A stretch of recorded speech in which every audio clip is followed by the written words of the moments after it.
नमस्कार, तुम्ही पाहताय लाईव्ह महाराष्ट्र 2 न्यूज। आणि आता या ठिकाणी खरं तर गळीत हंगामाचा शुभारंभ आता खरं तर काही कारखान्यांनी मुळे टाकलेले आहे आणि आता नुकतंच कारखान्यातून चिमणीतून आता धूर बाहेर पडायला नक्कीच येईल त्या काही दिवसात सुरुवात होईल।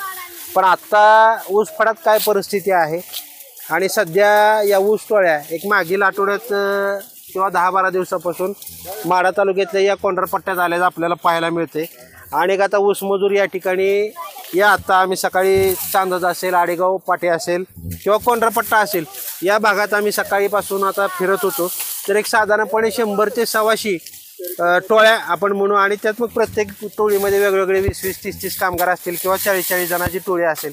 तर आता अशा पद्धतीनं हे ऊस तोडीचं काम आता वेगानं सुरुवात झालं आहे। खरं तर दिवाळी नुकतीच संपली आहे, पण या ऊसतोड कामगारांच्या आयुष्यामध्ये खरी दिवाळी आहे का हा प्रश्न एकीकडे राहिला असला तरी सुद्धा आत्ता ऊस फडातलं ही दृश्य आपण पाहतोय। महिला आणि ऊसतोड मजूर कामगार असतील ते सध्या तरी मोठ्या हिमतीनं आणि कष्टानं ऊस तोडायचं काम करतायत आणि मोळ्यासुद्धा बांधलेले आपल्याला पाहायला मिळते। साधारणपणे एक मोळे या ठिकाणी 40-40, 50-50 किलोची ती उचलतील। आता समोरच्या बाजूला ट्रॅक्टर देखील रावलेला पाहायला मिळतोय आणि काही वेळानं हा ऊसाचा फड तोडून झाल्यानंतर या ठिकाणाहून ही ऊस सगळा भरला जाईल आणि कुठल्या कारखान्याला जायचा तो पाठवण्यात येईल।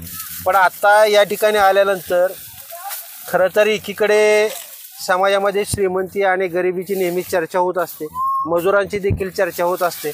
आणि आता या ठिकाणी आल्यानंतर मजुरांचं ही एक दृश्यसुद्धा मनाला आता खरं तर साथ घालतंय। या ऊसाच्या फडामध्ये हे छोटंसं बाळ आहे आणि त्या छोट्याशा बाळाला आता याच ठिकाणी जुळीमध्ये टाकून प्रत्यक्ष मात्र त्या मातेचं काम या ठिकाणी सुरू असल्याचं पाहायला मिळतंय। बाळ या ठिकाणी ऊन आता खरं तर ऑक्टोबर ही प्रचंड मोठ्या प्रमाणात आहे। खरं तर बाहेर पडायचं म्हणलं देखील आता गेल्या आठवड्याभरापासून पावसाचं प्रमाण आपण पाहिलं। सकाळी थंडी, दुपारी उष्णता आणि रात्री परत थंडी, यामुळे सगळीकडे थोडंसं संसर्गजन्य परिस्थिती, रोगाची परिस्थिती आहे। पण ऊसतोड मजूर जे खरं तर हाडाचे कष्टकरी आहेत त्यांची आता आपण परिस्थिती पाहतोय आणि थकल्यानंतर थांबल्यानंतर सुद्धा या अशा पद्धतीनं सावली कशा पद्धतीनं तर पाचोटाची सावली करूनच त्या सावलीचा थोडा बहुत आधार घेतला जातो, पण काम मात्र थांबत नाही। हे असं दृश्य आहे। छोटी छोटी मुलं या फडावरती आपल्या कुटुंबासहित आता ही सगळी मंडळी या ठिकाणी आलेली आहेत। आपण आता थोडंसं त्यांच्याकडनं जाणून घ्यायचा प्रयत्न करू, ही टोळी नेमकी कुठली आहे, किती दिवस त्यांचा आता या ठिकाणी राहणार आहे आणि किती दिवस ते काम करणार आहेत, मोबदला कशा पद्धतीनं मिळतोय ते पण आपण जाणून घेणार आहोत। मावशी, कुठून आलाय तुम्ही? कुठला आहे तुम्ही? कुठून आलाय?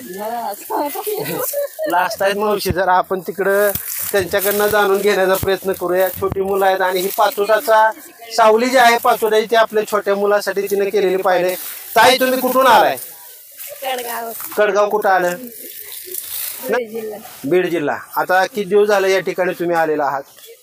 1 महिना झाला। 1 महिना झाला साधारणपणे। मग आतापर्यंत किती ठिकाणी हे ऊस तोडायचं काम तुम्ही केलंय?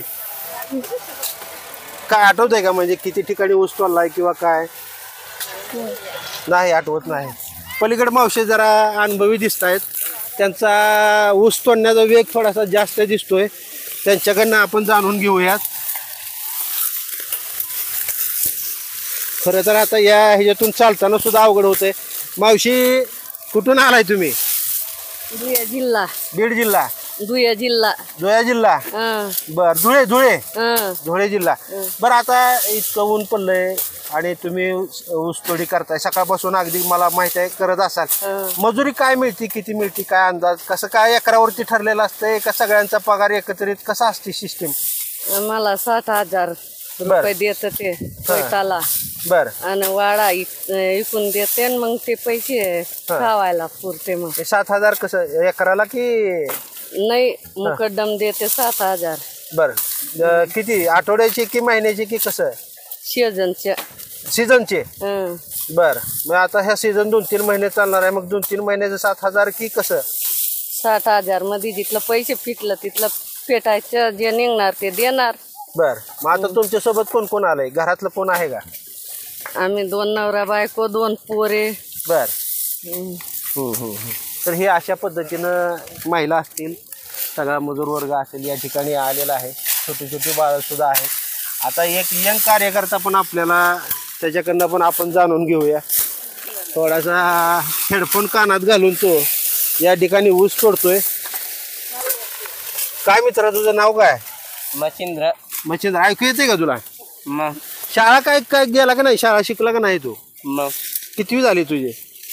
माझी 5वी पर्यंत शिकलो, आता 10वीला गेलो. 5वीतनं डायरेक्ट 10वीला? नाही, हां 5वी पर्यंत गेलोच नाही. बर बर. आता 10वीचा मग आता या वर्षी 10वीला गेलाय की जाणार आहे की कसं? का 10वी पास झालाय? नाही, इथून जाऊन जाणार आहे शाळेला. 10वीला. माझा अभ्यासाचं काय करायचं? दिवाळीचा अभ्यास दिलता का नव्हता शिक्षकांनी? दिलं होतं. केला का पूर्ण? बर. मग आता काय घरात कोण कोण आहेत आणि कशा पद्धतीनं ऊस तोडायचं काम आवडतंय का अभ्यास करायला आवडतंय मग तुला? अभ्यास करायला. मग आता ऊसतोडीतनं काय नेमकं ऊसतोडी कशासाठी आलाय? काय परिस्थिती कशी पद्धतीनं काय घरचं काय नेमकी परिस्थिती? ते माझी बहीणचे लग्न झालं आणि त्यामुळे पैसे लागले. बर. मग आता किती तुला सीझनचे किती मिळणार? आता ती आजी मावशी म्हणली की 60 का 7,000 म्हणली. आता तुला किती ठरलंय काय? नाही, तिथेच मिळतं 60,000. 60,000 दोघा तिघांचे मिळून का? बर. मी पूर्ण सीझन 60,000. बर. तर हे अशा पद्धतीनं आपण आता या आडेगाव टाकळी या ठिकाणच्या भागातल्या ऊसतोड मजुरांशी आपण संवाद साधलेला आहे. बीड जिल्ह्यातले ऊसतोड मजूर आहेत. आपल्याला सगळ्यांना माहिती आहे, महाराष्ट्राला परिचित आहेत. त्यांच्या काय अडचणी असतील, समस्याही असतील, मात्र यांच्या कष्टाला कुठंतरी न्याय मिळणं गरजेचं आहे. पण दुसरीकडे असे अनेक प्रकार होत असतात की या ऊसतोडीच्या माध्यमातून फार मोठा पैसे लुटण्याचा किंवा लुबाडण्यासुद्धा, मुकादमाला टोळीला किंवा लुबाडण्यासुद्धा प्रकार होत असतात. मात्र जी प्रामाणिक ऊसतोड कामगार आहेत त्यांच्याकडे सुद्धा शासनानं लक्ष देणं गरजेचं आहे. एवढंच या निमित्तानं.